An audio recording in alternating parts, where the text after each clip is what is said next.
Sementara itu, pemirsa SMA Negeri 1 Gianyar mempresentasikan proyek karya ilmiah pada program kepedulian lingkungan bernama Toyota Eco Youth. Program kali ini, pemirsa, mengusung tema Eco Sustainapreneur di aula sekolah setempat. Kepala Sekolah SMA Negeri 1 Gianyar Iwayan Sudra Astra mengatakan, dua siswanya yakni Sang Ayu Made Sri Tandewi dan Niwayan Putri Wahyuni melaksanakan presentasi karya ilmiahnya yang lolos dalam program Toyota Eco Youth. Siswa Seman 1 Gianyar ini mempresentasikan hasil proyek karya ilmiahnya mengenai indikator nabati untuk mendeteksi formalin.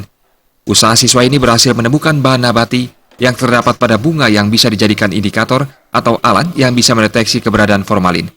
Wayan Sudra Astra mengatakan, kedua siswanya ini merupakan anak yang kreatif sehingga bisa melakukan penelitian ini dengan sukses. Sesuai dengan moto SMA Negeri 1 Gianyar, belajar, berinovasi untuk membangun masa depan. Diharapkan dengan mengikuti lomba ini, nantinya para siswa bisa menuju ke masa depan yang lebih cerah. Sebagai alat untuk mendeteksi keberadaan formalin.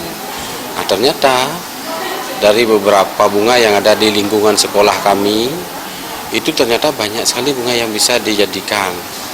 Nah, seperti yang disampaikan, tadi ada bunga Rowelia, teleng, kemudian ada bunga yang lain juga bisa dijadikan. Harapan kami, dengan mengikuti dia lomba ini, dia bisa menuju ke suatu tempat atau membangun masa depannya yang lebih cerah. Mudah-mudahan dalam lomba ini dia bisa menang. Sementara itu, Direktur PT Toyota Manufacturing Indonesia, Imade Dana Tangkas mengatakan, apa yang dipresentasikan oleh siswa SMA Negeri 1 Gianyar ini merupakan penemuan yang luar biasa, di mana selama ini cara mengetes formalin itu dengan zat kimia, namun siswa ini berhasil menemukan nabati unsur dari bunga yang diolah dan dijadikan alat uji untuk mengetes adanya formalin pada makanan. Dikatakannya, pelaksanaan Toyota Eco Youth setiap tahunnya mendapat antusiasme yang tinggi dari generasi muda Indonesia untuk belajar mengenai kiat-kiat menanggulangi isu-isu, terutama yang berkaitan dengan lingkungan hidup.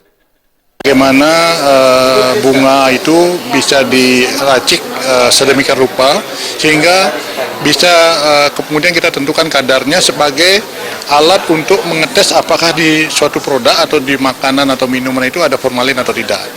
Dan ini saya kira suatu penemuan yang luar biasa. Dan sampai hari ini dari 25 finalis itu adalah 2 SMK dan SMA dari Indonesia, dari Bali.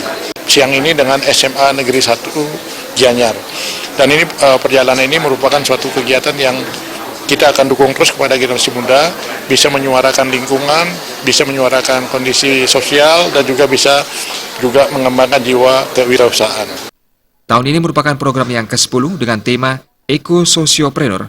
Bagaimana jiwa siswa SMK SMA yang ada di Indonesia untuk peduli dengan lingkungan, baik di sekolah maupun luar sekolah. Pada program kali ini, proposal yang masuk mencapai 2.500. Setelah diuji ada 25 finalis dan salah satunya yang lolos adalah penelitian dari SMA Negeri 1 Gianyar. Selain mendapatkan hadiah uang tunai, nantinya para pemenang juga akan dikirim ke Jepang. Putu Ratna, Bali TV.